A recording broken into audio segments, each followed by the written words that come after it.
नमस्कार। आज हमारे साथ हैं सुप्रीम कोर्ट के senior advocate Shri AP Singh ji. Puranpur वो एक कार्यक्रम में शामिल होने आए हैं। हम उनसे कुछ मुद्दों पर बात करेंगे। सिंह साहब नमस्कार।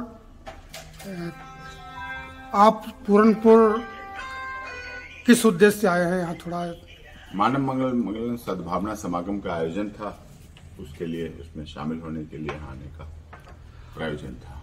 आपने किसानों के सभी मुकदमे आप लड़ रहे हैं। आंदोलन जो था वो भी सुप्रीम कोर्ट तक पहुंचा था, आपने ही पहुंचाया है। अब उसमें क्या है, इस समय किस स्थिति में है वो केस जो था? देखिए, माननीय सर्वोच्च न्यायालय में पहली बार इस देश का किसान वहां पहुंचा और माननीय सर्वोच्च न्यायालय में इस देश के किसानों की अंतरात्मा को देखते हुए जो किसान बिल थे उन पर स्टे दिया। उस समय तत्कालीन समय में स्टे दिया और वो स्टे लगातार दिया, अनिश्चित काल के लिए दिया था उसमें। तो वो चीज बहुत अच्छी रही और उसका ही परिणाम था कि माननीय मोदी जी की सरकार ने, माननीय मोदी जी ने, भारत सरकार ने उन किसान कानूनों को वापस लिया और वापस लेने से बहुत ही सराहनीय कार्य किया। माननीय मोदी जी ने बहुत ही प्रशंसनीय, बहुत ही सराहनीय कार्य किया, क्योंकि भारतीय जनता पार्टी का भी नारा था कि जब तक दुखी किसान रहेगा धरती पर तूफान रहेगा। ये उनका प्रचलित नारा था और उसका उन्होंने कंप्लायंस की।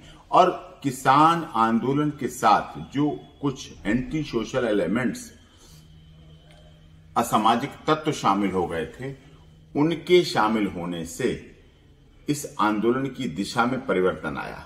कुछ खालिस्तान से संबंधित लोग मांग कर रहे थे, कुछ इस तरह से आंदोलन का प्रभावित कर रहे थे।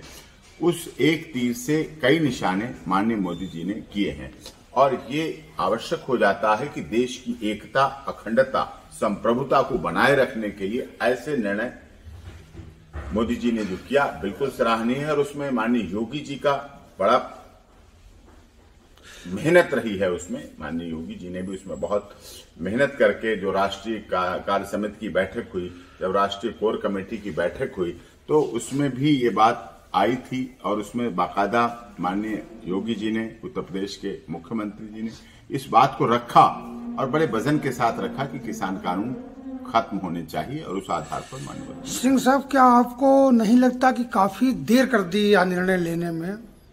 नहीं, देर आए दुरुस्त आए, लेकिन देर आए उसमें तो देर बेशक लगी, लेकिन उसके बाद खत्म करने में तो देर नहीं लगी। जब सदन शुरू होने वाला था, पिछले सदन में गतिरोध इसी बात को लेकर हुआ और जब दूसरा वर्ष का सत्र शुरू हुआ, संसद शुरू हुई, तो उसमें इस सत्र के शुरू होने से पहले ही मोदी जी की गवर्नमेंट ने इस बात को साफ तौर पर कहा कि हम इन कानूनों को खत्म करने के लिए, और पहले दिन कानून को खत्म करने के लिए प्रोसेस हुआ और बहुत ही जल्दी देश के महामहिम राष्ट्रपति जी ने उनको हस्ताक्षरित किया और कानून को खत्म किया गया।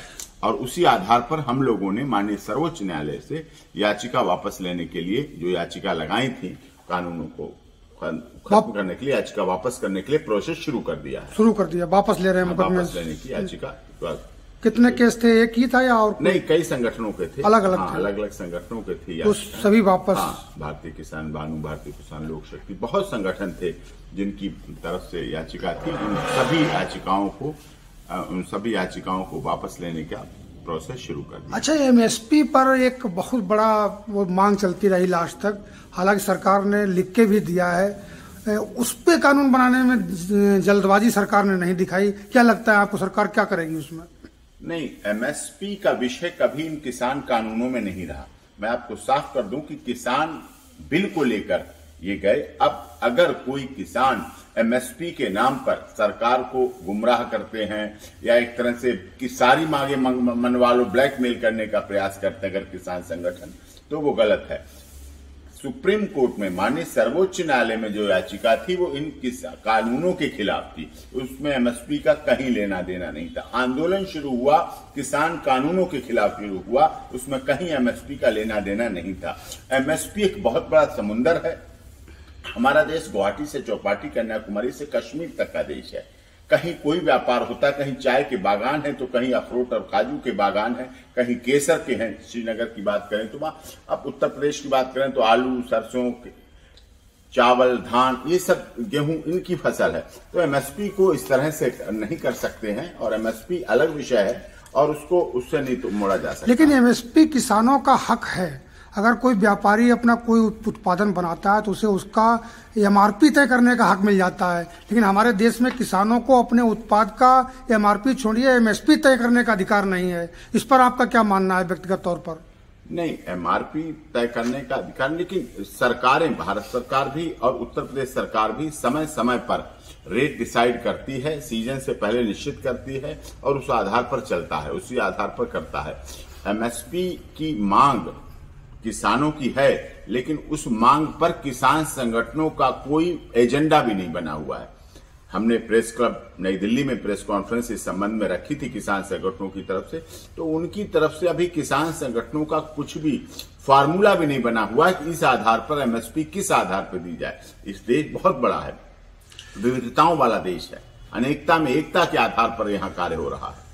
जी बिल्कुल, बहुत बड़ा मुद्दा है। नहीं, सरकार ने तो लिख के दिया है कि हम एमएसपी पर भी कमेटी बनाई है और उस पर बात करने का, लेकिन उससे पहले हमारे जो पीलीभीत के सांसद हैं, भाजपा के ही सांसद हैं श्री वरुण गांधी जी, आप पीलीभीत में बैठे हैं, इसलिए ये सवाल बनता है। आप ये अखबार देख रहे हैं, रुहेलखंड पोस्ट है, इसमें छपा हुआ भी है कि क्या होगा सांसद वरुण गांधी के एमएसपी गारंटी बिल का हस्त्र। आप देख रहे हैं ये अखबार, तो इसमें ये बताइए, आपने भी गौर किया कि संसद में उन्होंने पेश किया है अपना निजी बिल। हाँ, तो इस पर क्या है, क्या होगा? देखिए, भाजपा के सांसद हैं वरुण गांधी जी, वो बात ठीक है, उनकी अपनी इच्छा है, व्यक्तिगत इच्छाएं भी होती हैं, किसान से जुड़े हुए हैं, किसानों के जनपद जो पीलीभीत किसान प्रमुख देश है, संसदीय क्षेत्र है, वहां के सांसद हैं, तो उन्होंने अपनी बात रखी है, वो बात ठीक है। लेकिन एमएसपी पर सरकार, ये भी बिल की बात भी सरकार के उसी खाते में जाएगी। किसानों से 5 लोगों का नाम मांगे, 5 नाम दिए गए और 5 नामों के आधार पर अब आगे एमएसपी का डिसीजन होगा, उस पर आगे चर्चा होगी, उस पर आगे बात होगी। अच्छा, ये आपने और भी कई चर्चित केस सुप्रीम कोर्ट में लड़े हैं और जीते भी हैं, जिससे आपको प्रसिद्धि मिली है। कुछ उन केसों पर कौन कौन से थे, उस पर थोड़ा बताइए संक्षिप्त रूप से, कौन कौन से चर्चित केस जो आपने जीत चुके हैं और जो आप अभी लड़ रहे हैं? कई केस हैं। संत रामपाल दास जी का केस है, हरियाणा से डेरा सच्चा सौदा में हनीप्रीत का बेल का मैटर है, राजस्थान में आनंद पाल प्रकरण रहा और उसमें, और आपके उत्तर प्रदेश के यही शाहजहांपुर का नजदीकी जिला है, स्वामी चिन्मयानंद वाला प्रकरण हुआ, उसमें आपके शाहजहांपुर में ही राममूर्ति सिंह वर्मा प्रकरण हुआ था, सपा सरकार थी उस समय, उसमें सुप्रीम कोर्ट में उसके लिए हमने संघर्ष किया उनके लिए और जीत हासिल हुई।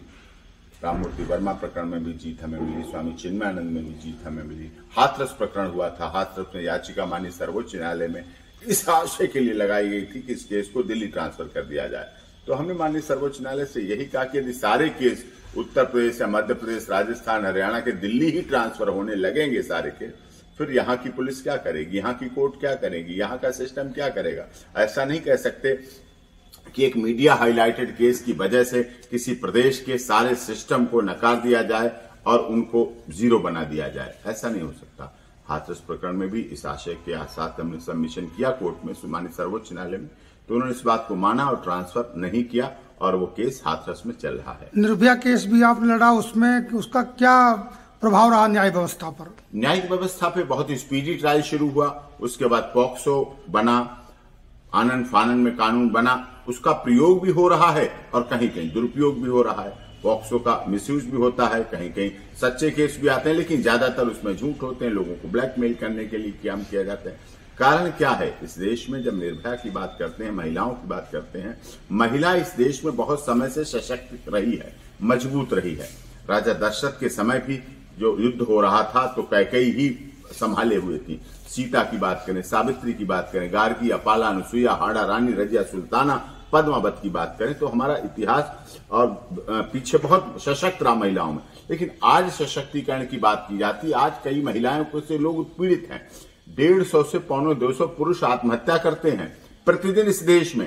क्यों? क्योंकि महिला आयोग है, महिला मंत्रालय है, महिला हेल्पलाइन है, महिला कोर्ट है, महिला हेल्पलाइन है, महिला हेल्प डेस्क है, महिला थाना है, पुरुष आयोग नहीं है, पुरुष हेल्पलाइन नहीं है, पुरुष कोर्ट नहीं है, पुरुष के लिए स्पेशल कोर्ट नहीं है, पुरुष के लिए हेल्पलाइन नहीं है, पुरुष के लिए हेल्प डेस्क नहीं है, पुरुष के लिए थाना नहीं है, पुरुष आयोग नहीं है, पुरुष के लिए मंत्रालय नहीं है, इसलिए वो कहाँ जाए। इस पर भी कोई याचिका लगाएंगे क्या पुरुष आयोग के लिए? हाँ, तो मेरी तो सुप्रीम माननीय सर्वोच्च न्यायालय में याचिकाएं इस तरह से चल रही हैं, आगे लंबित हैं, और देश के महामहिम राष्ट्रपति से भी हमने भेंट की इस संबंध में की, और सभी अब इस बात की जरूरत को समझ रहे हैं कि कहीं न कहीं महिला कानूनों का इस देश में बहुत दुरुपयोग हो रहा है, और दुरुपयोग की पीड़ा सहता है वो पुरुष जो आत्महत्या के रूप में स्वीकार करता है। कितने केसेस ऐसे आ रहे हैं, आपके यहाँ आ रहे होंगे, पीलीभीत उत्तर प्रदेश में भरे पड़े हैं जिनमें, लेकिन वो केस ज्यादा चर्चित नहीं हो पाते। जब पुरुष मरता है तो वो शांत होकर उसके परिवार वाले धीरे से उसका अंतिम संस्कार कर देते हैं और बात को खत्म कर देते हैं।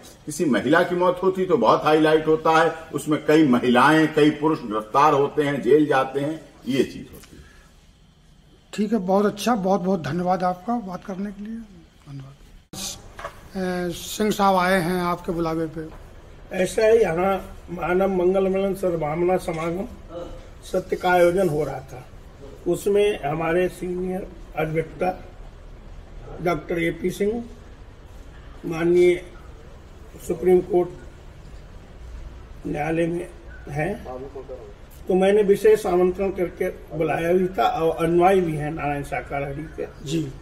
तो फिर आज वार्ता यही हुई कि जब चर्चा हुई कि ये कानून जो वापस हुआ है, तो आपने बताया कि जो कानून वापस हुआ हम लोगों ने लिया, आपकी भी याचिकाएं सब थी किसान आंदोलन की तरफ से, लेकिन आज हमारे देश के यशस्वी प्रधानमंत्री माननीय नरेंद्र मोदी जी ने जो तीनों बिल वापस लिए हैं, बहुत सब किया, उसमें हमारे प्रदेश के यशस्वी मुख्यमंत्री योगी आदित्यनाथ जी का भी बहुत योगदान रहा, और सुप्रीम गृह मंत्रालय द्वारा जितने भी केस किसानों पर लगे हैं, तो आदरणीय सिंह साहब ने बताया है कि वो वहां से राज्य सरकार को लिख दिया गया है कि सब किसानों के कानून वापस होंगे और उनको मुआवजा दिया जाए या सरकारी नौकरी दी जाए। ये वहां से भी लिखा गया है, सराहनीय कार्य था।